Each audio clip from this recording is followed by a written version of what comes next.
పరిపాలన చేత కాకుంటే ఈవోకి కానీ ఎవరికి కానీ చైర్మన్ కానీ ఇంట్లో కూర్చోమను.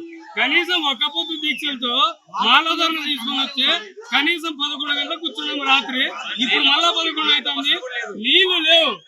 నీళ్లు లేవు ఇంతవరకు నీళ్లు చుక్కలేవు. చూడండి ఒకసారి పెదాలు ఎట్లా ఆరిపోయినాయి.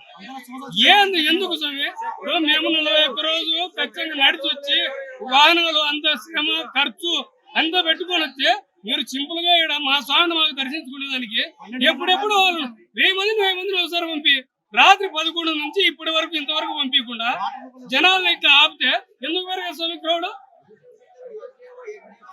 కనీసం ఇంతవరకు సిబ్బంది ఎవరే గాని, ఆలయ సిబ్బంది ఇంతవరకు ఎవరే గాని వచ్చి ఏ విధమైనటువంటి సౌకర్యాలు ఉన్నాయా లేదని పలకరించిన మహానుభావులు లేరు.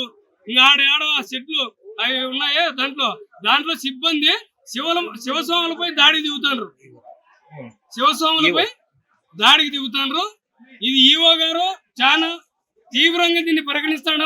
దీనిపైన ఇంకోటి మీరు ఒక ½ గంట లో మాకు ఏదైనా సౌకర్యాలు కానీ స్వామి యొక్క పూజ కానీ మాకు అందకపోతే, స్వర్గ దర్శనం అందకపోతే మేము తీవ్ర స్థాయిలో దాదాపుగా 5000 మంది ఇప్పటికి నాకున్న అంచనా ప్రకారం 5000 మంది శివస్వాములు వచ్చారు. ఖచ్చితంగా బహిరంగంగా ధర్నా కూర్చుంటాం.